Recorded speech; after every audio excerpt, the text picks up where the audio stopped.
जब से S23 Ultra आया है ये मेरा प्राइमरी फोन रहा है, बट आज हम इसको छोड़ के एक प्रॉपर डुअल स्क्रीन वाले फ्लिप फोन पे स्विच करेंगे, जिससे हमें पता चलेगा कि फोल्डेबल्स में क्या अच्छा है और क्या बुरा। और इस एक्सपेरिमेंट के लिए मैं Razer 40 Ultra को यूज करूंगा और इस फोन का एक्सपीरियंस भी मैं आपको बताऊंगा। तो सबसे पहले अच्छी चीजों से शुरू करते हैं। सबसे पहली और ऑब्वियस बात होगी इसके फॉर्म फैक्टर की, क्योंकि ये आपके किसी भी नॉर्मल फोन से छोटा फोन है तो जो ईज है इसको कैरी करने की वो बहुत सही है। एंड इवन अगर आपको इंस्टेंट कुछ काम हो तो इस बाहर की स्क्रीन पे बहुत आराम से कर सकते हो। इसकी फंक्शनैलिटी पे 2 मिनट में आते हैं, लेकिन अनफोल्ड करने पे भी फोन बहुत पतला है, तो जो इन हैंड फील है वो बहुत अच्छी है। एंड फोन बहुत लाइट है। अल्ट्रा के कंपैरिजन में आपकी जेब काफी हल्की रहती है, पैसों से भी और वजन से भी। एंड इवन अंदर से भी फोन की डिस्प्ले अच्छी है और सिमेट्रिकल बेजल्स हैं, जो कि पर्सनली मेरे को बड़ा सही लगता है। बट इसके बाहर भी एक डिस्प्ले है और डिस्प्ले दोनों ही बहुत बड़ी है। अंदर वाली 6.9 इंच 165 हर्ट्ज की 10 बिट डिस्प्ले है, लेकिन नॉर्मल यूसेज में ये 1 हर्ट्ज से 120 हर्ट्ज तक जाती है और इसकी क्रीज भी बहुत कम है। लेकिन मैं श्योर हूँ जब ओवर टाइम ये फोन खुलेगा बंद होगा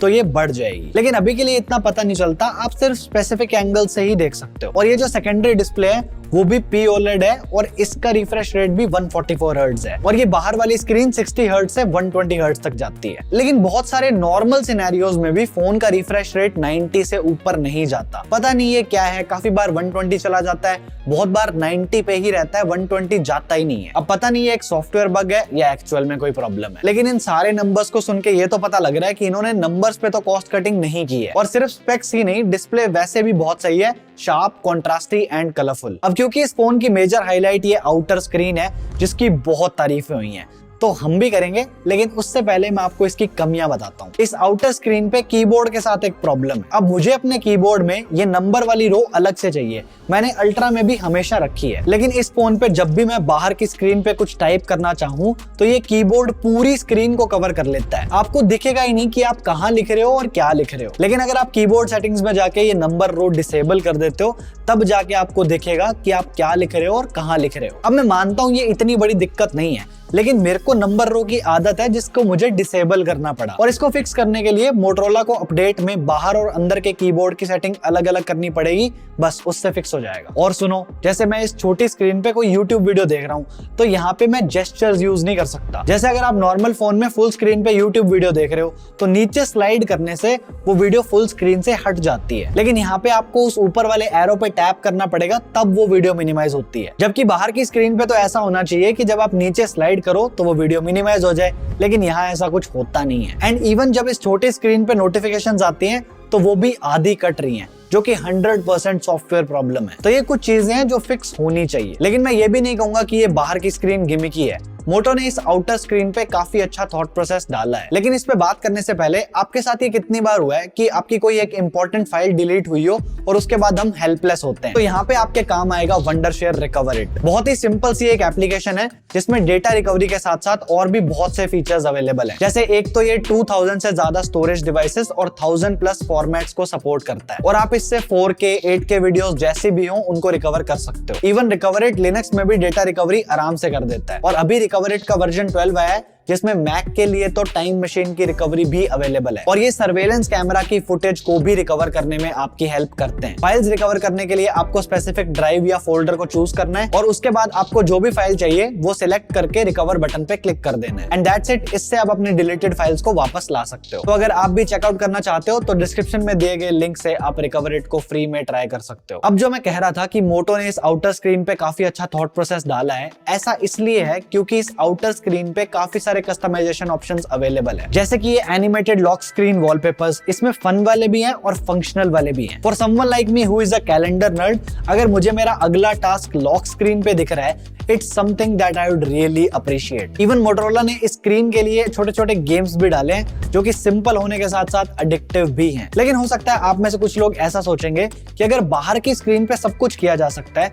सारी एप्स इस पे चल जाएंगी, तो हम अंदर की स्क्रीन का क्या करेंगे? अगर हमें सिर्फ ये छोटी वाली डिस्प्ले ही चलानी है तो हम एक छोटा कॉम्पैक्ट फोन नहीं ले लेंगे? And at the same time अगर स्क्रीन हमेशा खोल के यूज करनी है तो हम इस बाहर वाली का क्या करेंगे? फिर तो हम एक सीधा सिंपल फ्लैट फोन नहीं ले लेंगे? तो इस सवाल का जवाब भी है, आपको अपने हिसाब से इस स्क्रीन के यूज केसेस बनाने पड़ेंगे। जैसे कि जब मैं काम करता हूँ तो मैं सिर्फ इस आउटर स्क्रीन को यूज करता हूँ, क्योंकि मुझे उस टाइम पे यूट्यूब या इंस्टाग्राम नहीं चलाना। मैं इसमें सिर्फ काम के एप्स रखता हूँ, जैसे कि जीमेल, व्हाट्सएप बिजनेस वगैरह वगैरह। लेकिन शाम को जैसे ही मेरा काम खत्म हुआ और मेरे को टाइम पास करना है, तब मैं इस आउटर डिस्प्ले को देखता भी नहीं, फिर मैं सिर्फ अंदर वाले डिस्प्ले यूज करता हूँ। तो जो भी इन डुअल स्क्रीन वाले फ्लिप फोन्स के यूजर्स बनेंगे, वो इन स्क्रीन्स को अपने हिसाब से कॉन्फ़िगर कर देंगे। किसी को बाहर नोट्स चाहिए ताकि वो इंस्टेंटली अपने आइडियाज लिख सके, या किसी को जीमेल चाहिए ताकि वो बिना डिस्ट्रैक्ट हुए अपने ईमेल्स का जवाब दे सके। इसलिए कंपनीज आपको खुली छूट दे रही हैं। अब आपको डिसाइड करना है कि आपको कौन सी डिस्प्ले कब यूज करनी है और कैसे यूज करनी है। और दो स्क्रीन्स को संभालने के बाद भी इस फोन की बैटरी लाइफ अच्छी है, लेकिन इसकी बैटरी डिपेंड करती है कि आप इसको कैसे यूज करोगे। जैसे अगर आप बाहर की स्क्रीन ज्यादा यूज करोगे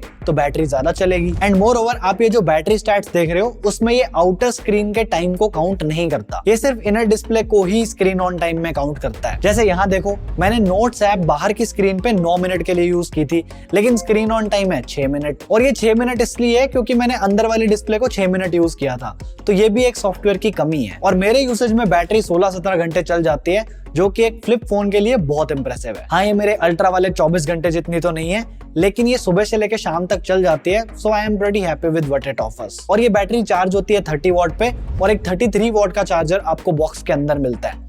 फ्लैगशिप फीचर। अब क्योंकि ये स्क्रीन फोल्ड होती है, तो ये कैमरास के लिए एक नई डायमेंशन खोल देती है। बट क्योंकि मोटोरोला के कैमरास कंपटीशन से थोड़े वीक ही रहे हैं, तो वो चीज आपको यहाँ पे भी दिखती है। वैसे तो जितने भी फोल्डिंग फोन्स आए हैं, उनके कैमरास ऐसे बहुत रेवोल्यूशनरी नहीं होते, क्योंकि यहाँ पे कोई ऑप्टिकल जूम नहीं होता, बड़े बड़े सेंसर्स नहीं होते।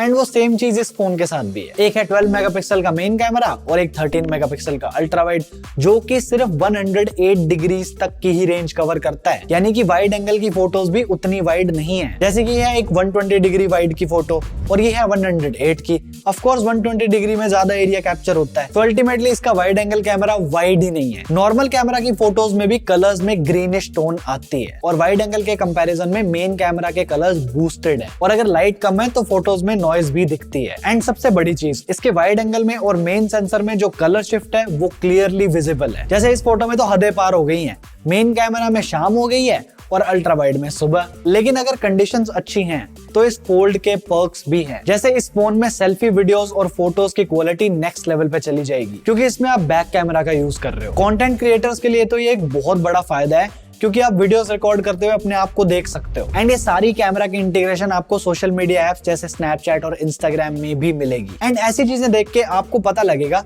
कि ये जो फ्लिप वाला फॉर्म फैक्टर है, ये सिर्फ फ्लैगशिप अपने फ्लिप वाले फॉर्म फैक्टर की वजह से ही है। तो आप सिर्फ इस फॉर्म फैक्टर के लिए प्रीमियम पे कर रहे हो, बाकी चीजें डाउनग्रेडेड मिलती हैं। चलो अब मैं आपको इस डबल स्क्रीन वाले फॉर्म फैक्टर की सबसे बड़ी दिक्कत बताता हूँ जो मुझे फेस हुई। तो अगर आपने कभी ध्यान दिया होगा, मैंने जितने भी रिव्यूज इस चैनल पे पोस्ट किए हैं, उनकी बैटरी स्टैट्स में मेरा फोन यूसेज का टाइम बहुत कम दिखता है, क्योंकि कुछ टाइम से मैं कोशिश कर रहा हूँ कि मैं फोन से थोड़ा दूर ही रहूं। और इसीलिए मैंने ये LTE वॉच ले रखी है, ताकि फोन से दूर होने पे भी मैं कॉल्स अटेंड कर पाऊं। और मैंने ऐसा ही कुछ सोचा था कि बाहर की स्क्रीन इतनी बड़ी है तो इसमें इतने फीचर्स होंगे कि मेरे सारे मेन काम बाहर से ही हो जाएंगे, जिससे कि मेरा फोन यूसेज थोड़ा कम हो जाएगा। मैंने कोशिश बहुत की, लेकिन एग्जैक्टली ऐसा हुआ नहीं, क्योंकि अगर आपको डिस्ट्रैक्ट होना होता है तो आपके सामने कागज भी पड़ा होगा, आप उससे भी हो जाओगे। व्हाट आई मीन इज कि अभी तक जो फ्लिप फोन्स आ रहे थे, उनकी आउटर स्क्रीन में इतनी फंक्शनैलिटी थी कि वो आपके सारे जरूरी काम कर देता था। लेकिन जब धीरे धीरे ये आउटर स्क्रीन इतनी फंक्शनल हो रही है, तो यहाँ सिर्फ एक इंस्टाग्राम का आइकन लगेगा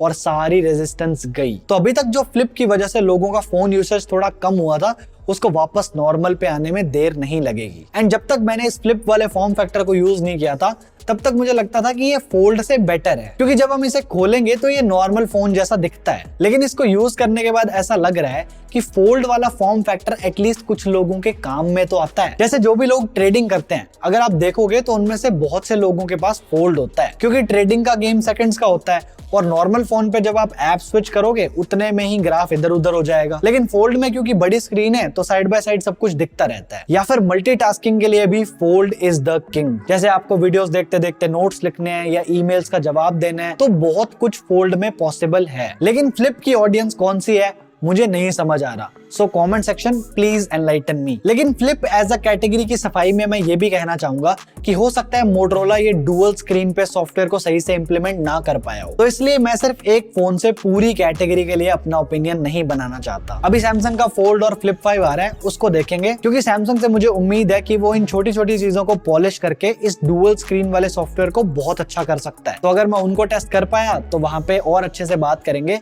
कि फ्लिप एज अ कैटेगरी का फ्यूचर क्या रहेगा। अब सैमसंग का पता नहीं, लेकिन वीवो एक 3 जगह से फोल्ड होने वाले फोन पे काम कर रहा है। पूरी वीडियो ये रही, मैं आपको वहीं मिलता हूं। Okay, bye bye.